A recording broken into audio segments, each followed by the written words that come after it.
Welcome to the Arts Lunch at United Theological Seminary, the Twin Cities.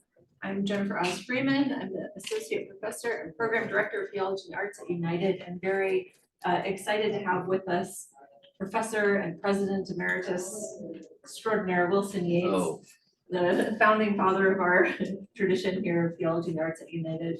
And take it away, Wilson. Well, Pleased to have you. Thank you. It's good to be here. We're going to talk about something that still is a work in progress.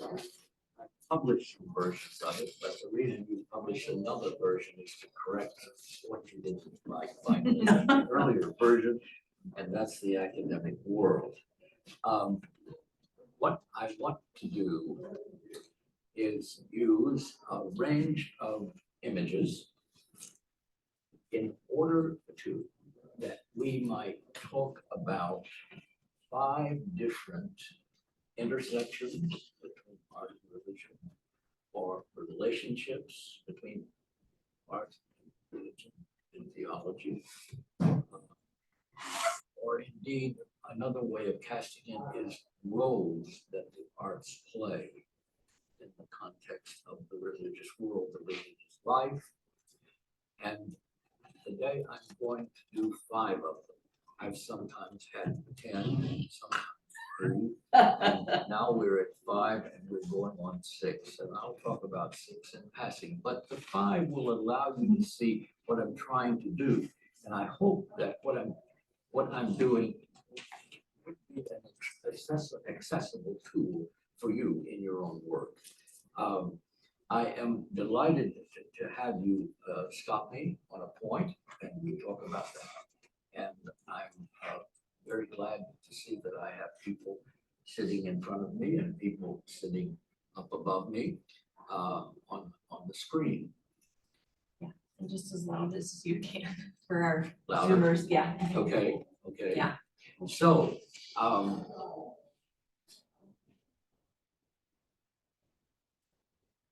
I want to begin by suggesting that the first role that we can almost immediately go to is the role that the arts play in the life of worship and the liturgy. When we participate in the worship life of a church or a synagogue or a mosque, for that matter, we are immediately dependent on the arts, and I would break those out for different traditions. For the moment, this is a Christian tradition. Just think about the church. There is architecture. It may be fine architecture or poor architecture, but there is an architectural form that we enter into and observe. And there is a liturgical design to the space that someone has created, in which we see what? We see ritualized body movements.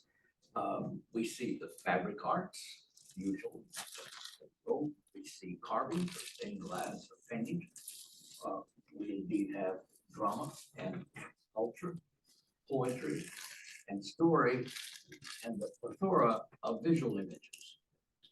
The ritual and liturgy of our worship includes them all, and what I've just given us is every major architect present in the worship life. And we can talk about this question: is it, given the simplicity of the Quaker service, would that not suggest one use of the arts relative to the Greek Orthodox Church? And a much more elaborate use of the arts, in particular the visual images. And of course that's true, but nevertheless, both I would say are dependent upon the arts. Now I'm going to give you a few slides of Bigelow Chapel. I thought you may not know them, or you know the chapel. It would be a nice visit. Again, let me say this is on the old chapel, on the old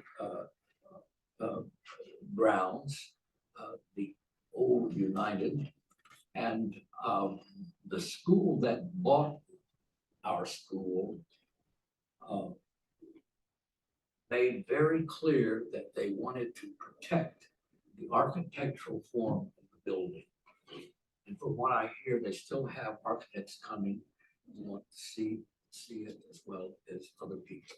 And I think that's a very generous gesture on their parts. Now, let's go to some slides and look at what we're talking about. This is a daytime image of a picture. You see the cantilever through the roof. This is the side door. That door comes towards us and faces the library. Now, I want you to notice two things.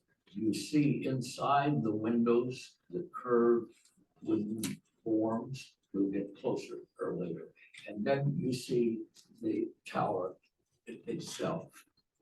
The chapel was a national award-winning work, it won 13 national awards. And I think it offers us an example of how contemporary work of religious architecture can help create and affect the worship experience. Now, the exterior form we're looking at here. Let's go to a movement, and you see a little bit more directly the side of the building. We're over at the library. That's what's called the court.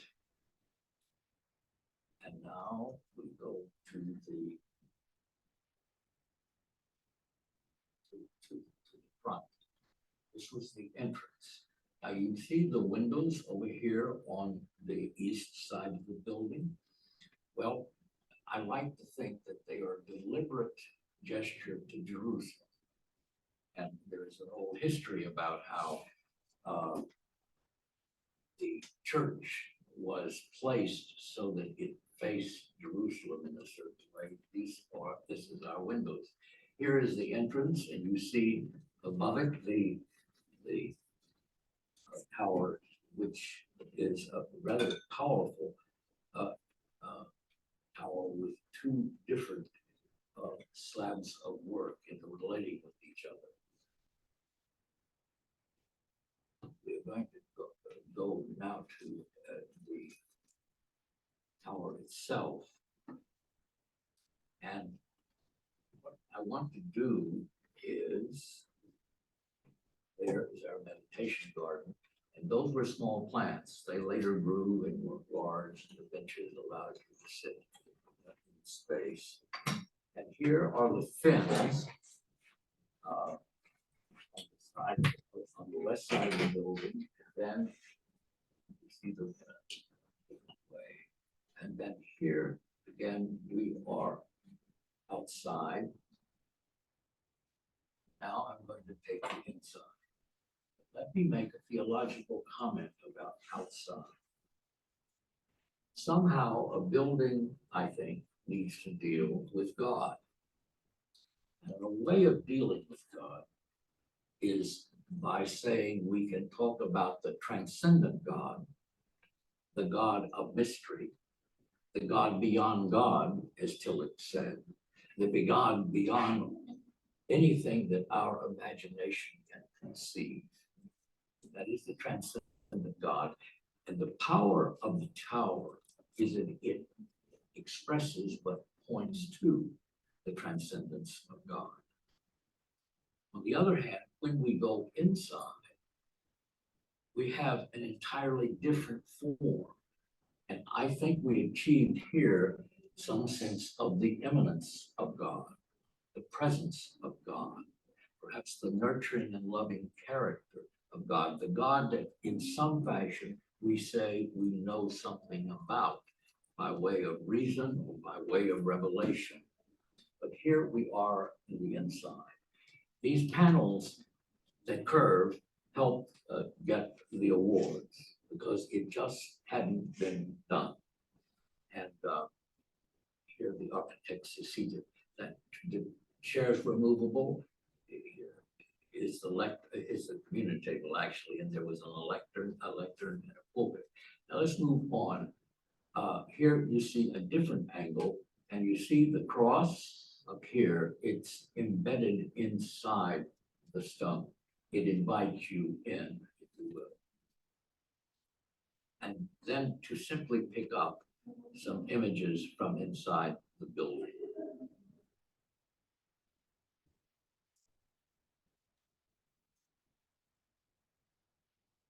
Now, light was crucial. Light, God created light. Christ is the light of the world. Light changes. These windows here are facing the west and they face the setting sun. And the windows face the rising sun, And it meant that all through the day, light played in different ways. Here you see the panels more closely. And here we are outside. The building at night it makes it have a certain power and I think almost a certain mystery to it. So I would invite all of you to go on your own to see that at some point. It's quite accessible and they're very gracious to people who come to look at it. It's now used more as a study section for students and other purposes. So that was the chapel. Now, let's go back a moment.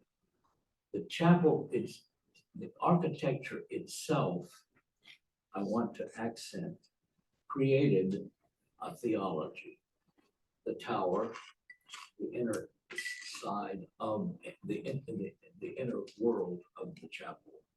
It created a sense of who God is, and perhaps created a sense through the play of light, how Christians perceive the role and power of Christ.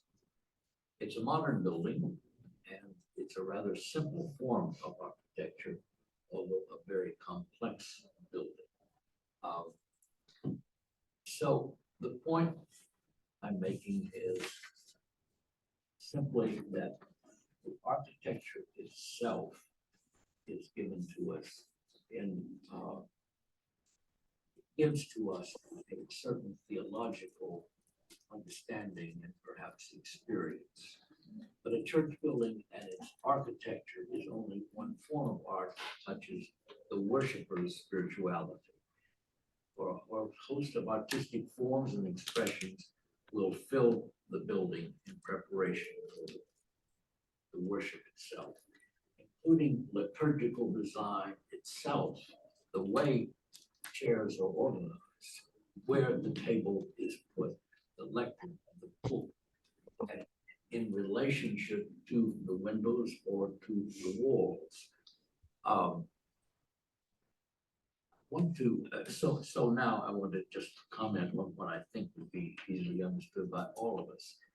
The church's sanctuary with its entry, there's congregational space, choir, chancel area.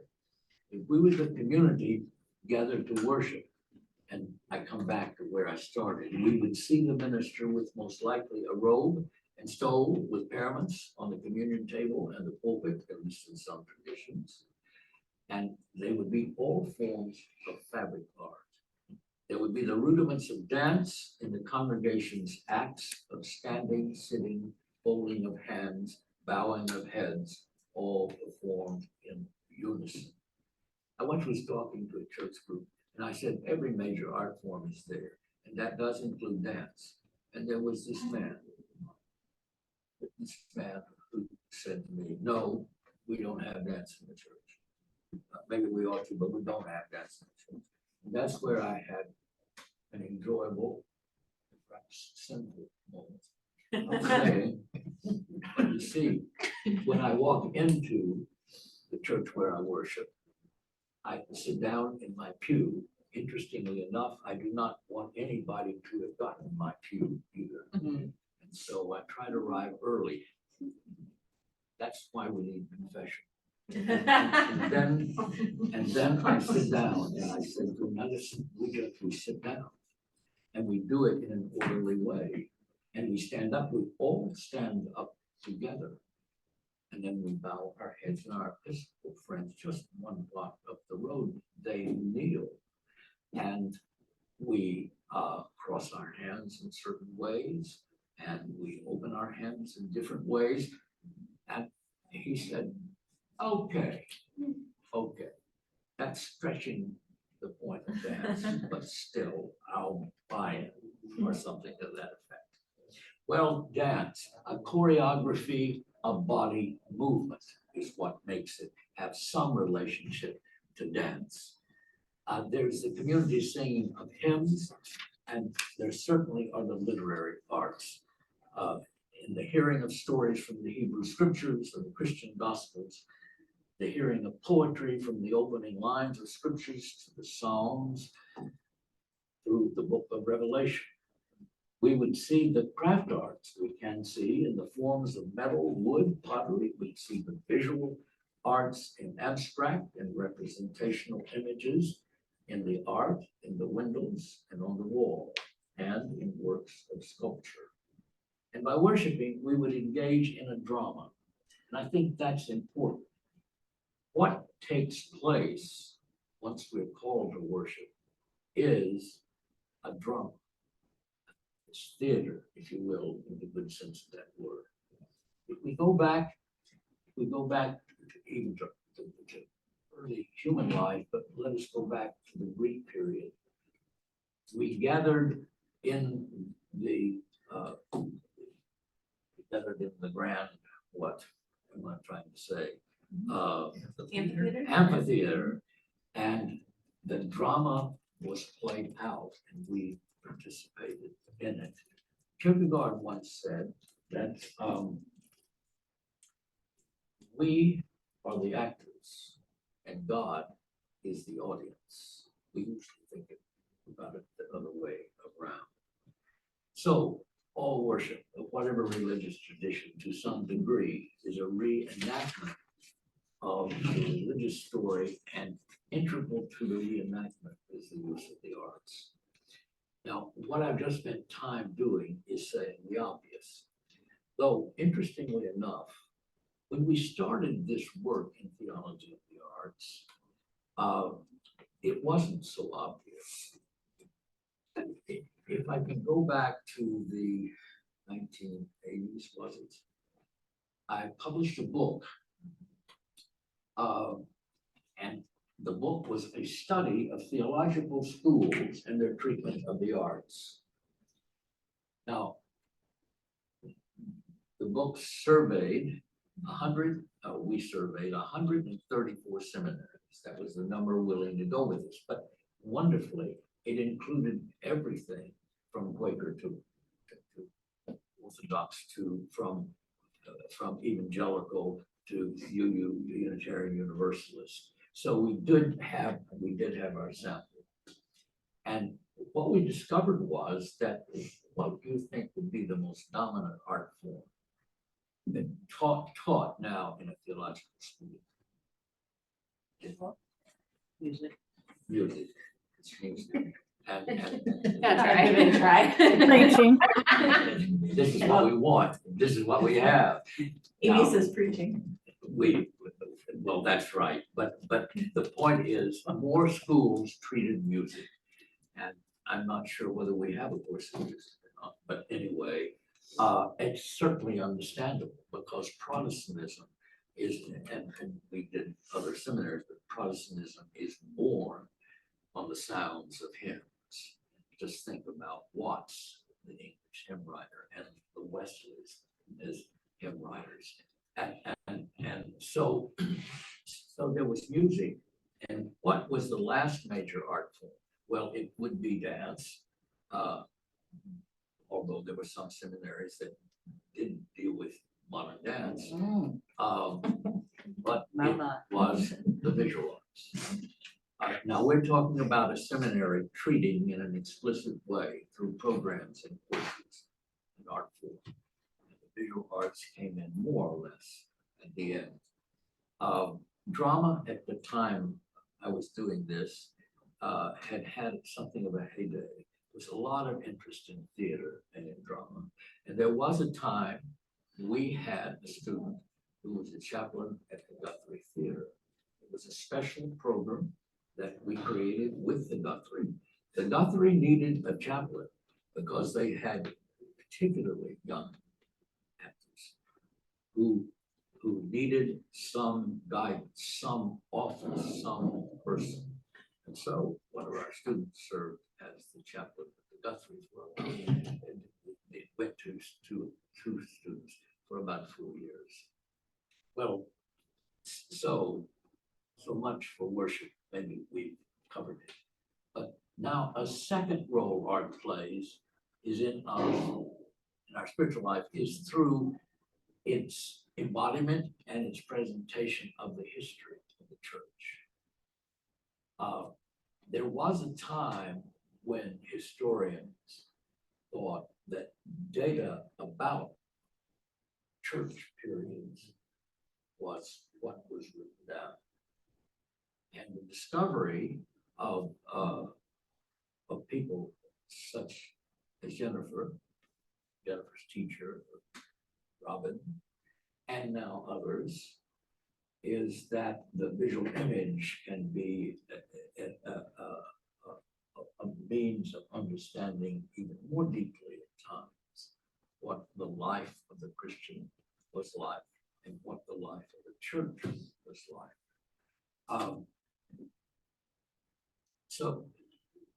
So the presentation of history now, or historical understandings at different times, has had a special relationship to the visual arts.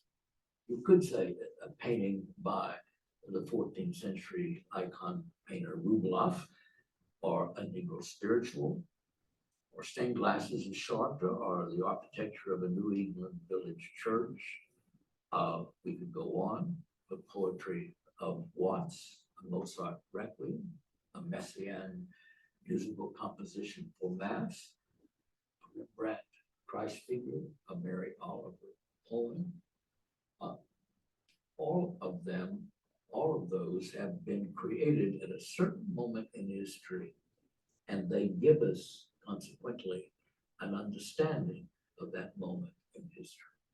Whether you're talking more narrowly about the mainline church in the 1960s, or the 70s, or the 80s, or the 90s, or now, or whether you're talking about the medieval church, large.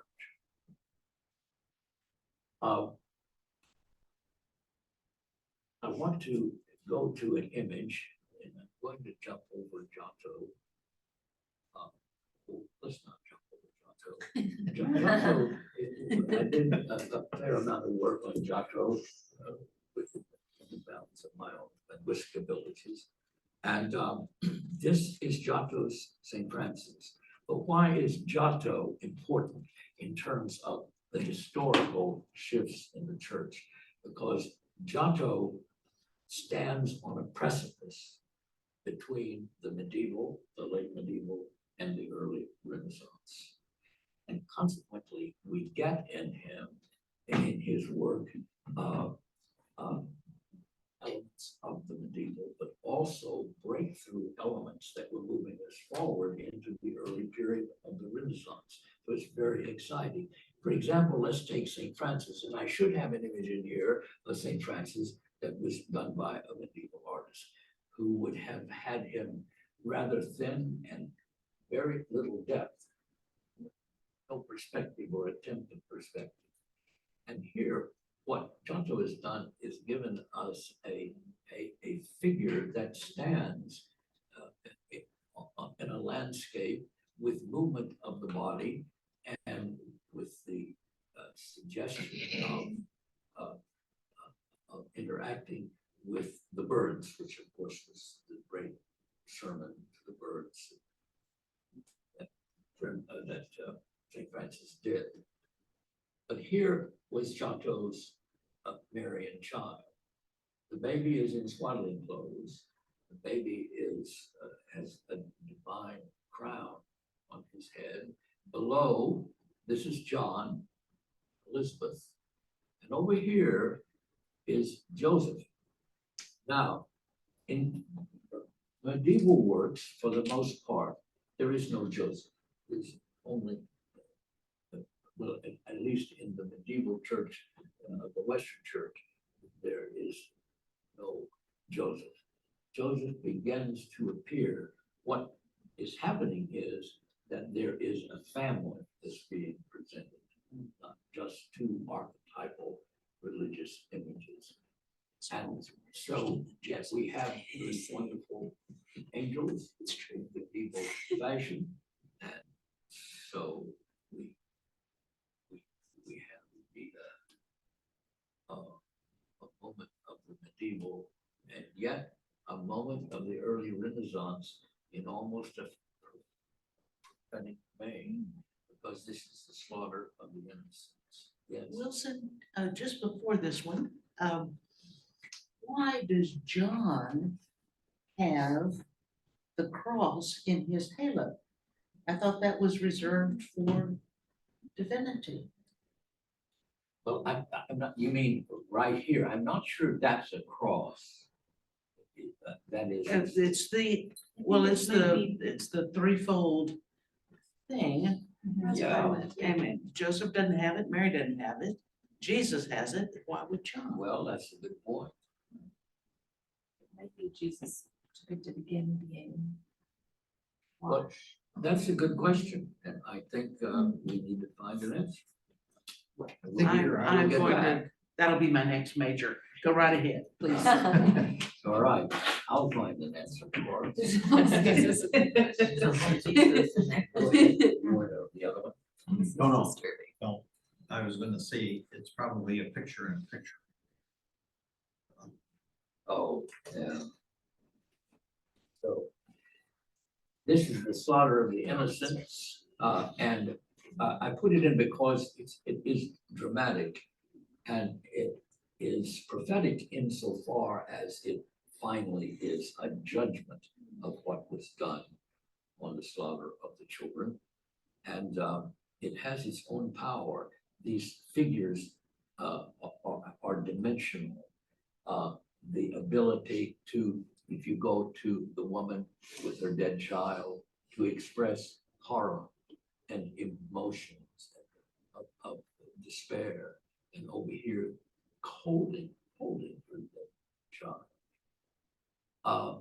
This is the Giotto that's entered the realistic world of the Renaissance. Though ironically, the Renaissance in large part did not dwell upon the tragic dimensions that the faith dealt with.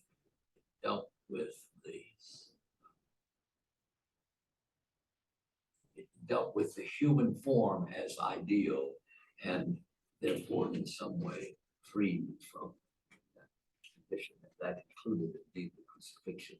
But when we come here, we have the crucifixion, a late medieval, but also early Renaissance. If you notice, there is not a great deal of emotion. Here there is some with Mary, and here is John with Mary, and here is Mary Magdalene, and here are the figures gathered around. But once again, emotion emerges as an expression in the Renaissance, and where he puts the emotions is with the angels who express the horror of crucifixion. I thought there was a wonderful figure standing in both worlds. But now I want to give three oh me. Well, now I'm going to give us three crosses, and I'm going to make points quickly. Well, indeed, this is it. The point is made that the history of the church is expressed through the visual arts and is given to us in a special way. I want to move. I will show you these just to show you the difference. The Eisenham altarpiece is a moment in Christianity which was related to a convent that took care of people suffering and dying from ergotism, which the body broke out in a green haze with swords. So he gave them a crucified form, like the a crucified form, like the people who were dying at the convent. A different one, Rembrandt, very human, very historical, being brought down into the community that is there to receive him. And then Barbara Hepworth, who's Barbara Hepworth is an English sculptor who, in the case of the treatment of the cross, thought indeed she was dying. She was an Anglican congregant, and she had a relatively deep faith. And in this period where she had the possibility of death facing her, she dealt with the crucifixion, but she came out with something entirely different than a crucified form. She came out with the disc, the golden disc, which is the disc of God. And this is a way art portrays God as a golden disc. And this is done by Van Gogh, it's done by a host of artists. But God is the disc on the arms of the cross. And more with that, but let's move on. I want to go to the next form, the third row, and that is that art on our spiritual journey raises religious questions, existential questions, if we want to use that category, about the nature and meaning of human existence. In so doing, pulls us upon spiritual ground. It, in effect, can raise religious questions for all of us, as expressed, for example, in our friend Goya. This painting is in the MIA, and I want to show the image of the work, Dr. Arrieta. Now, in Dr. Arrieta is the doctor who saves Goya's life. He is 72, 3 at the time. Down below at the bottom is the voto, which was a writing done in Spain on some paintings. And Goya writes, Goya gives thanks to his friend Arrieta for the expert care with which he saved his life from an acute and dangerous illness, which he suffered at the close of the year 1819, when he was 73 years old. Now, quickly, what we have here is this painting is done later, but he paints himself, Goya, as a man who is on the edge of death. And the doctor is one, almost as if with a communion, who offers him a return to some type of health. And the work becomes a fascinating one to break open in ways we can't do right now, but it does take on the sense of communion that's life-giving. Sorry about that.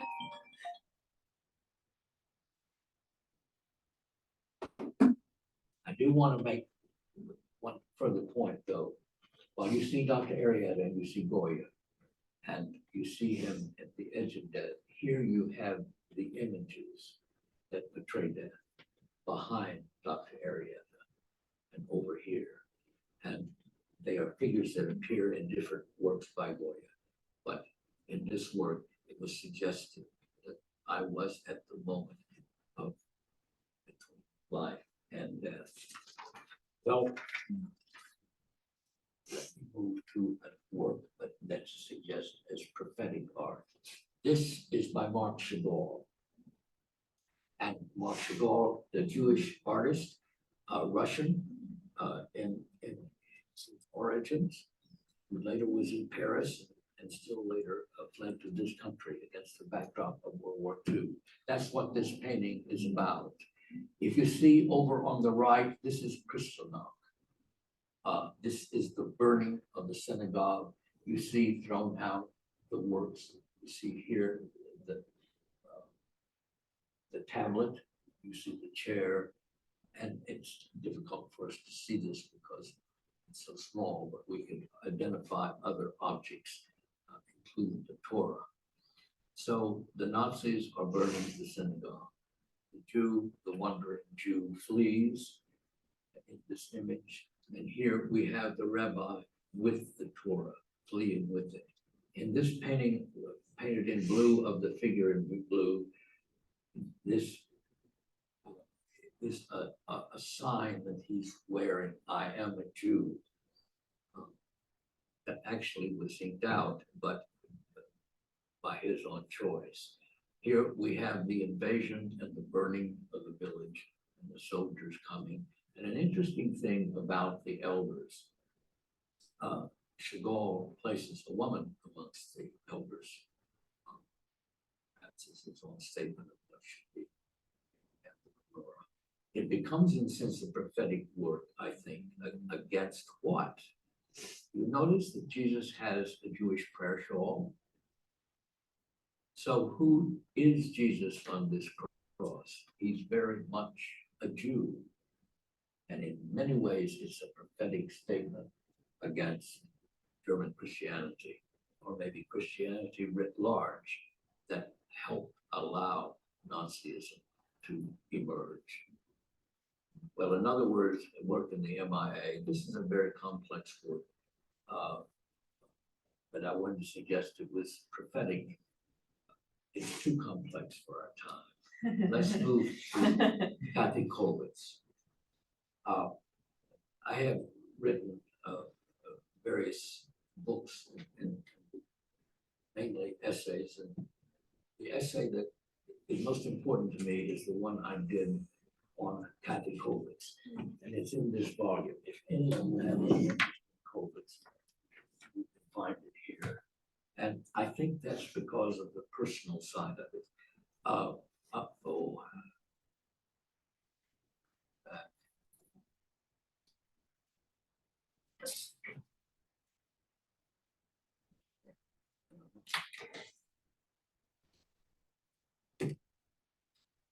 But here Kollwitz, we see Kollwitz with the two children. And this is the homelessness. This is the poorhouse where she has come with them. Notice her hands, the power of expressing emotions through her hands, and the innocence of the children expressed in their faces, and the utter limits of what she can do. Again, it's called the municipal house. And it's a prophetic word, I think. I want to, I think, go to the last one.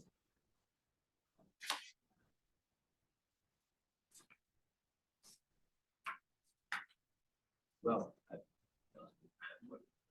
okay. Let's go to art that can be sacramental, or art that can be a means of grace. And I've chosen a piece such as Rembrandt's Head of Christ. You notice Christ's face is partially in the shadow, partially in the light. Without talking about it, I just want to say, for me, it's a very powerful image in terms of understanding who this figure was. But I want to close with Barbara Hepworth. And these are abstract. I did this deliberately. She had three forms: an autonomous form that stood alone. She had forms in relationship. And then she had forms which expressed an inner depth out of which came the spiritual life of the individual. And so this is what she does for us, I think. She gives us a sense of our own autonomy, our own power as individuals, our own capacity for dignity and freedom. Is all of that there in that abstract form? Well, it is for Wilson. It may not be for you, but look at her autonomous forms and you'll find something that does speak to you. This one I love. These two eggs in relationship, if you will, these two marble forms, two figures. And you see, if she had moved it just a few inches a different way, it wouldn't create that sense of closeness, a relational significance, power. And here is a free form, which suggests the dance perhaps, but also suggests the depth. Often in her work, she achieves shadows, and which points to the side that is private, that others do not see. But at least here is where we have her expression of that inner sacramental world. And here is a work at Coventry Cathedral, the baptismal font and a window. And I want to move to the window, and this is the last work. This, it seems to me, it was the baptistry window, but the theological suggestion was that it is the window of the Holy Spirit. And as you can imagine, depending on the time of day, that light differs in terms of being more golden, being more white, and being dimmer and being bolder. But the other colors also in that process play different roles depending on the light. But John Piper, who is an important artist in England, did the window. And this is, here we are, you see the baptismal font down at the bottom. See really how large that window is. And we look up at it and we are flooded with this light. And there will be people who will stand for 10 minutes. To stand 10 minutes is a long time. But it's almost as if they're picked up, or this is moving through them. And then they leave. And other people come and we don't talk. We don't talk. And something can perhaps happen. And so I put it in as a window that has to do with grace, with the sacramental quality of life. That's what I end on. Well, that's all. I do have another role, but I've not worked it out the way I want, and that is the role of how art reveals the Christian understanding of the New Age. And so what do you look for? You look for works, a poem, a painting, that in some way is saying, what is it that Christians have understood? What do we understand is what the New Age would be. And while we ought to go to Revelation, we shouldn't stop there. And so I'll do that another time. Well, thank you. Thank you. I hope these may be helpful. I'll end on a quick note as to where they came from. When I did the book, which studied the theological schools, I began to get from the responses they're having different understandings of what art contributed. Now the arts broadly, music, poetry, a story contributed, and how through those arts we could encounter the presence of the Holy Spirit. Well, I came up therefore with these different points. There were actually a lot more, and then I honed them at different times. And there is an issue of arts that has these treated, but I was editor of arts and I'd run out of money, so I couldn't do the visual images. So I did all of these different roles by drawing on poetry and story and everything that was not visual. And that's in the library. Well, enough of this. I didn't allow discussion. I We have a apologize. few minutes, I think. We could open it up for discussion. Maybe we'll do stop share so that we can see folks.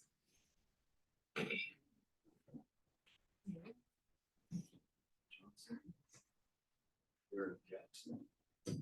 Yeah, so we have a little bit of time for questions, comments.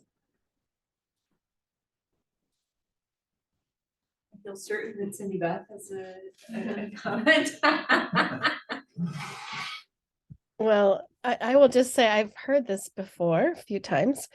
But I've never felt as rattled by it by looking at some of the images about the Chagall and how much it looks similar to what our world looks like now, which when I've seen it in the past, I hadn't worried about those things. I'll also say that when I first was working at United, we surveyed the faculty and asked them how much they were using the arts in their teaching, and it was 100%. And I think that good use of integrating the arts was very much influenced by Wilson as the dean and has really continued. And I think United is richer for that. He created a program and it included several other seminaries, Wesley in Washington, DC, PSR, and the Graduate Theological Union in San Francisco. And we all worked together around different things. We're going through a transition in this whole movement or this whole area of theology and the arts. And I'm not sure where it ends up, but I do think we're building on what was the ground that was laid. And since Cindy Beth is up there, you should know that she sculpted some of the first forms of theology and the arts. Can you say more about that transition or how you would? Say more about what? The transition you just referenced, we're going through this transition of theology and arts. Well, I'm trying to work on that question. I mean, I'm trying to write, and so it's an important question for me. I think in the earlier stages, I can empirically show that different people focus more on the prophetic role, or on the role of the arts in worship, or on the sacramental possibilities.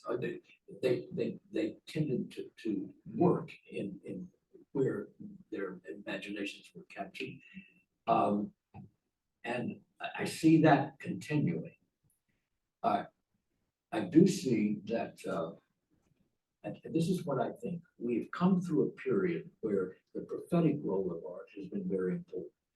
And it still is. Look at the graffiti art after the killing of Floyd.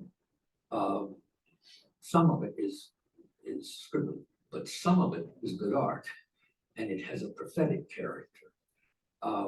That's still very present, but it seems to me artists are searching, or some artists are searching for ways of revealing the interior life of spirituality. And how do you do that? Now, let's do this more broadly. How do you do that in a poem? Maybe more easily.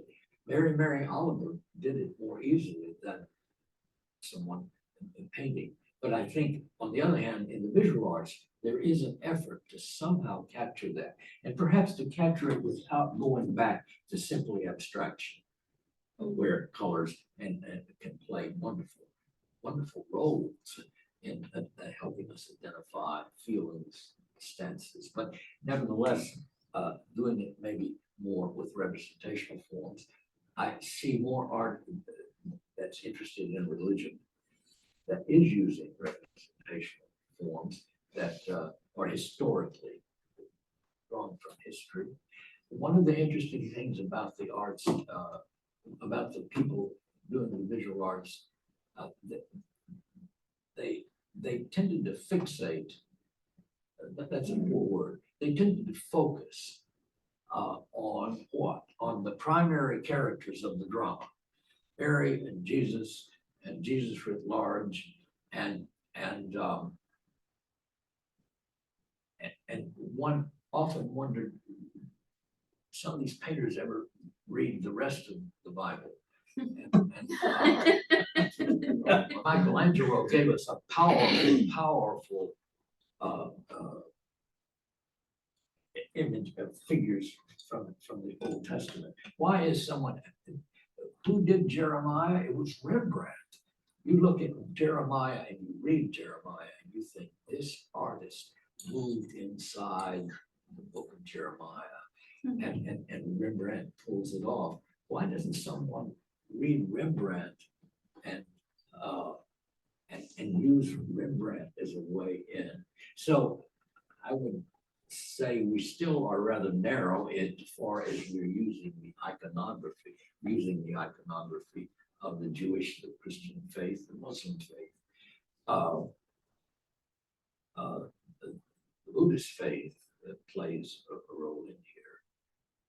I have another, I didn't do a little thing on spirituality. I think we have to, what is the relationship of the artist to treating Christian, or say Christian or Jewish iconography? And I don't see much effort to come back to the artist and see where they're coming from. But see, if they're going to do Jeremiah, Jeremiah has to have in some way captured them, torn them apart, put them back together. Jeremiah has to have gotten inside them and made them see anew. And so what I would like to know, if that artist is Jane Smith, who Jane is, what happened when she read Jeremiah? Or you see what I'm saying?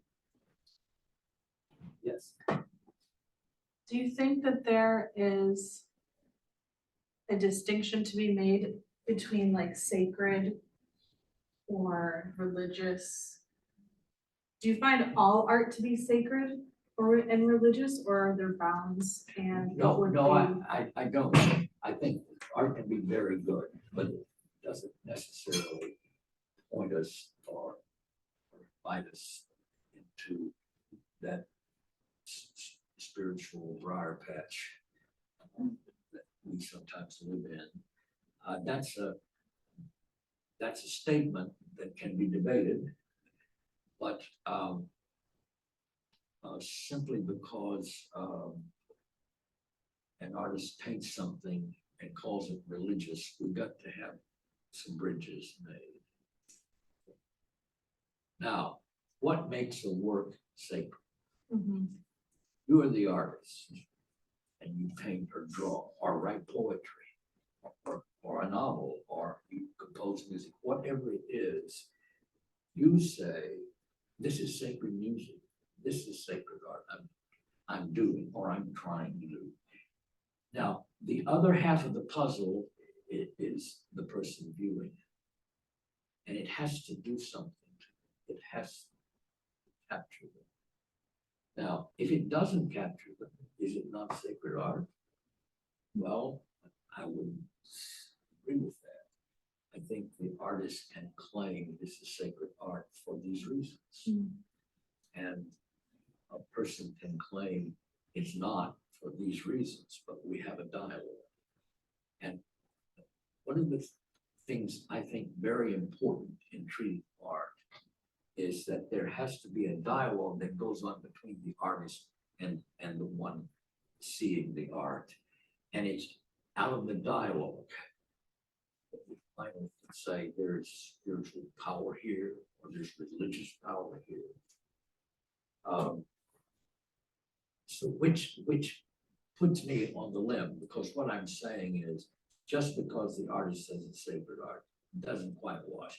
And just because Sarah or Tom say that it just simply they have it upside down and back, doesn't necessarily mean it's sacred art. Without us having a dialogue, to find out what happened, what impact, what was going on.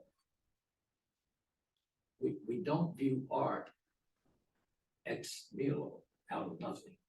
We view art out of our history, of our experience. And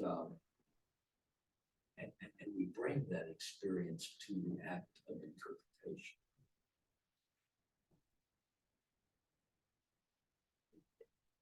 There's not an easy answer to your question. Thank you, thanks for.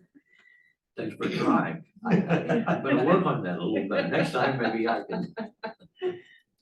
An example of that for me would be you showed Rembrandt's picture here. Yeah, And when at the Minneapolis Institute of Art, if you look at their Lucretia by yes. Rembrandt, and I could stand there and look at Lucretia's for a long time, and that's not particularly religious or spiritual, but it was for me. But I'm the visual, I'm looking at it. it is for me too. And it is for me because he's dealing with the religious questions of there's a moral question about what has happened to her, but she's dealing with the reality of Lucretia, out of all that has happened, is still standing there and telling her father and her husband what happened. And then she has the courage, if you will, to take her life. The tragic courage, or perhaps the despairing courage. But so, suddenly we're on religious turf. We're talking about hope and the loss of hope. And we're talking about the courage to face what happened and to say it. She's saying it to her husband and her father-in-law. And then there is the battle in which the ones who did this to her, the man who did it to her, is defeated. But she's got to tell it so that there can be some response. The thing about Rembrandt, he never leaves it neat and clean. We're not all good or all bad. It's ambiguity writ large. And I want to do an essay sometime in which I want to say, if you want to understand the heart of Catholic spirituality, go to Michelangelo. For he was a Christian, sometimes tormented and desperate, sometimes ecstatic. Go to Rembrandt. If you want to understand the heart of Protestant spirituality, you go to Rembrandt. If you want to understand the heart, and this is dangerous ground, Orthodox spirituality, you go to Rubloff. How did I do? Well, Rubloff, I've worked on Rubloff. Yeah. We want to compare notes with him, but Yeah. I don't know. It's interesting dialogue. That's what we're having, and it's about Lucretia. And if you all haven't seen Lucretia, you should see Lucretia in the MIA. And that's another one where people come and they're quiet. It used to be the bench. Yeah. And then they leave, and there are others up at school waiting their turn. Why? What's happening? That's a good, that dialogical reference is good. Cheryl just put in the chat that a request to hear you speak perhaps at a future session, maybe we can book you for the spring to talk about the dialogical approach to art. Okay. Discussion. So and so you and I'll have to Yeah. schedule a follow-up, and we'd also like to schedule a field trip to Mia sometime, I think. Oh, I would love that. I Yeah. would love to take it, and you all can help determine which works we do. Yeah. Well, that'd be wonderful. Yeah, so I think we need to work on that. A lot of folks have to run now for afternoon classes, but everyone join me in thanking Wilson for.